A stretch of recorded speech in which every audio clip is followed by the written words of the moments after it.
Well, what's up, world? It's Xavier. You now turning to UnpluggedDMV. Let's get it. Welcome to another episode of Unplugged DMV. I am Tania Dene, and today we have the pleasure of chopping it up with Xavier.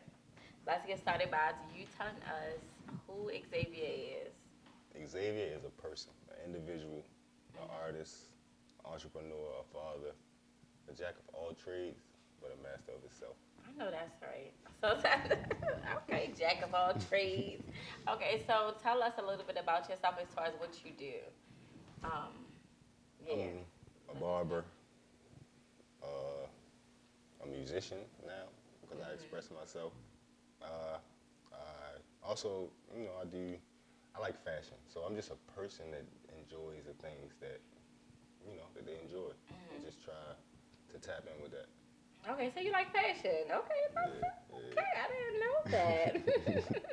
Okay, so what inspired you to who inspired you to get into music? D-Dave. D-Dave. D-Dave. D-Dave. Yes. And who is D-Dave to you? That's my brother, best friend, long time friend. Like, yeah. Yeah, and so he is inspired him. So as far as like you being with him and while he's performing and watching and listening to his music, that was like inspiration for you. Yeah, it started in middle school, just watching him battle rap and just watch it. It started with him giving me a Cassidy verse Freeway. Cassidy verse Freeway DVD. They know how much I love me some Cassidy. Yeah, so it started with that. I want to say that particular rap battle, like him giving me that DVD and going home and watching it, and then coming back the next day and not rewriting it, but like reenacting it and like, yo, you heard that? Right. He say put the gat to your mom titties, plug your pop, that type. Yeah. Like just going over like just wordplay. So that's what kind of started it. And so why didn't you start sooner? Like why didn't you jump into the music industry a little sooner? Confidence. Confident. Like, you ever heard D-Dave rap before? Yeah. So yeah, that kind of like. Love it. Actually, one of my favorite Baltimore artists. Forever D-Dave. It was him, and I was surrounded by a couple other artists, Lee Scholar, my younger brother, like, and just seeing them do what they do, it kind of was like, whoa, like, cause they actually like wrote. D-Dave didn't write, but like the other artists I knew they wrote, and like writing was what it was. Right. Until like I want to say Lil Wayne came out and he wasn't really writing. That's when it came like prominent. Like we know Jay-Z, Biggie, like the greats didn't write. So the only one I knew that didn't write that I knew personally was D-Dave. So that kind of. And so like allowing you to be able to experience that with him, it sent something through you kinda. So as far as like his passing and the impact that it had on you, did you feel like you needed to like, all right, no limits now, like I need to go hard, or it was that type of thing that made you just go ahead and jump out there? Yeah and no. Because prior to all that stuff happening, I wanted to do it, but I didn't have, like I said before, the confidence. Like, how can I do it? Right. So my last time being in the studio with D, we was in New York. We was at Quad Studio. We was with Hunt, and I can't remember exactly what happened, but we had stepped out into the hallway. And I'm like, yo, I want to rap, but I don't know how to write. And he like, yo, just speak from the heart. That's all you gotta do is just speak from the heart. So I was like, all right, bet. And I was ready to do it. Like that moment, I'm like, yo, I got something in my heart. I want to rap I got right now. something I want to say. So he like, all right, but not today. Not knowing that would be my last time in the studio with him. Right. I fucking missed the show on some bullshit, just me being on bullshit, right? Not knowing that would have been my last time seeing him perform. So just, them circumstances happened, the time of events happened, and it just was like, all right, I was going to therapy, that wasn't working. Talking to my friends and family wasn't working, so I had to really I had to release. So that was my release. Like when we were younger, the only times I would make a song that I liked, I had to either be mad and love. Like I had to be feeling an emotion like that was overpowering. Yeah. So with this overpowering emotion, I went to the studio maybe. I know it was definitely less than a week from his passing, but I don't know if it was the next day or not. But that's what's up. That's super dope that, you know, he had an impact on you that made you want to go ahead and pursue, you know, who you are as an artist. Yeah. So is your rap name Xavier? Is that what it is? Because you know, doing some research, I know there was a different name there somewhere. So tell us a little bit about that. So I went with my Instagram, Xavier Great. That was cool. Then I was thinking about branding, and I changed it to XGR8. Then I thought about branding some more. And I said, you know what? I'm gonna just be myself. Right. So now I'm Xavier Keller. That's my government name. That's who I am. I can't hide from my shadow. So what's the point of coming up with an artist name? Just be myself. I'm an artist, so that's who I am. Yeah, that makes sense. Okay, because I didn't know if it was like you know, the other name is who you were in the past, and now, you know, you are this person in the present. We can take it like that. Like, so I haven't put out a complete project, but I put out singles under each name. I have a slew of songs or a slew of singles under Xavier Great on all platforms. XGR8 just has one single. Okay. I recently just dropped a single with my homeboy Bizzle. It's called Champion of the Underdogs. That's under Xavier Keller. Okay. So yeah. Okay. So we look forward to, you know, listening to Xavier the Great. No, Great 8. No, Xavier Great. Okay, the Great, yeah. XGR8. GR8 and Xavier Keller. Yes, we look forward to it. Okay. It's all gonna come out under Xavier Keller. Is what he said he has. Yeah. Ladies, watch out. Toxic. Okay. Hashtag toxic. Okay. So, it's okay. So we have Xavier, we have the artist, and who else are you? I know you're a barber because that's how I met you. Yes. He cut my son hair, y'all. Okay.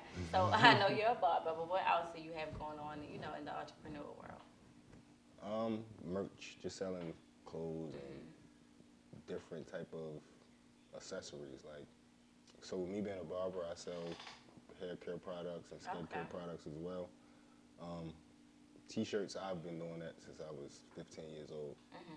Me, D-Dave, and a couple of our homeboys started it up, and we really never stopped, but we just, you know, was freelancing instead of just sticking to a solid name. Okay, that makes sense. Okay. So would you call yourself a serial entrepreneur? I guess so. I never heard that before, but yeah.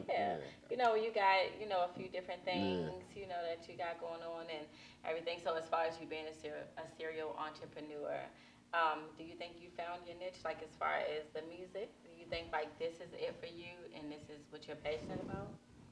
I don't want to box myself into saying this is it. So no. Not this is it. I wouldn't be a serial entrepreneur if I just stopped here. I call myself a serial entrepreneur. I've done makeup, eyebrows, lashes, everything, and then I found my passion within radio, podcasting, and interviews. So I'm just saying, you know, my heart beats a certain way when I'm doing interviews, you know, versus when I was doing makeup or lashes.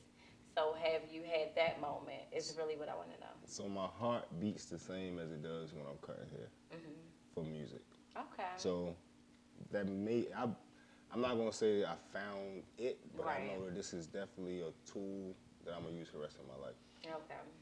Yeah. Okay, that makes sense. Y'all heard it here first. The significance of 5/17/21, that date. It was just a day. It was a day I was in a zone, like creatively, musically, because I don't write. So I felt like I was in like a writer's block. And I found like 3 beats to just like talk to. Right. Like, it wrote the lyrics out for me, and it just was a cool day. It was on Monday, so I was like, all right, I love tacos, right? But I can't eat tacos unless it's Tuesday. So that song that you're referring to. You say you can't eat breakfast unless it's morning time, Oh my goodness. kind of. You one of them? Are you one of those not people? When it comes to breakfast, but when it comes to tacos, I'm not eating a taco unless it's Tuesday. Oh, wow. But 5/17/21 is really called Taco Tuesday. That was just the name that I saved it under. Okay. And that was just a good day for me. I made like 3 songs that was, to me, it was it's one of my favorite songs. Okay. And so that inspired the freestyle that you have, right? Your freestyle is called 5/17/21. Okay. Yep. It has not been released yet. It has not been released yet. Has not. Okay. So later on, you may get a sneak peek of his freestyle, right? Yep. Okay. So is there anything else that we should look forward to from Xavier Keller? Singles, fire haircuts, cool, dope, like designs and merch. Not just for me, but for other artists as well. Like, I love creating. Like, no matter what it is, like turning nothing into something. Like, that's like a motto for me. Yeah, you said it. It's your artistry. This is just a question. I didn't write this down. It's on my heart, and the people want to know. When you're cutting hair, you be freestyling for people? You be rapping, right? No. Are you that barber that plays your song for the person that you're cutting the hair? Because I saw a couple of them. Strategically. Strategically. Okay, see, I didn't make it up. They probably thought I was making something up, but I've heard it. Okay, so strategically, how you got? So like, I'm gonna just play mainstream commercial music, right? And then some time might go past, and I'm gonna slip my stuff. You throw your song on in there. I'm not gonna tell you it's me. I might just rap along, like vibe to it, but I'm not gonna say anything. Right. And it's been times. Listen, but you know that is a good, strategy. You know, it's a very good strategy to get feedback, positive feedback, or you know, whatever, to see if people really feeling you or that. Okay, see, I knew it. Cause listen, I done heard a couple songs getting they said Okay, so let everyone know where they can find your music, when it will be released. You can find previous music under Xavier Great, XAVIER GR8, also XGR8, and also Xavier Keller. That's Xavier. My last name is Keller, KELLER, like no relation to Helen. Okay. Alrighty. And so as far as your projects that's coming up? I'm just putting out singles at this point. Okay. I'm not really focused on a complete project. I just want people to enjoy the journey. Right. Yeah, I hear you. So he said wait for it, y'all. He said just wait for it. So coming up next, y'all, we have Xavier Keller. It's all the same. He's the same. Okay, we have Xavier Keller coming up, and he is going to perform his freestyle 5/17/21. Make Tuesday. sure you stay tuned. It's Taco Tuesday. Yes. And it is today. Oh, it is Taco Tuesday. Look at that. Okay. So thank everyone for tuning in to another episode of UnpluggedDMV. Right now, oh my goodness, y'all, we have a special guest right now. What's up, baby? Everyone, give it up for Zayden. What's up? Hi, Zayden. Hi. Can I have a hug? Give a hug. We give ladies hugs. Give a hug. Okay. It's okay, y'all. He doesn't like me. But hi, Zayden. Would you like to say hi? Hello to the people on behalf of It's a camera right there. Say hi to that camera right there. Wave to the camera. Let's wave. Okay. Zayden says hi. This is his motivation, everyone. Okay, right? Yep. He got a song with me too. It's unreleased as well. We're not going to freestyle. Oh wow. Okay, so they're not going to freestyle today, y'all, because listen, we're not ready for it. But make sure y'all stay tuned in the future for Zayden and Xavier. Okay? X the Great. X the Great. Thank you for tuning in. This concludes another episode of UnpluggedDMV.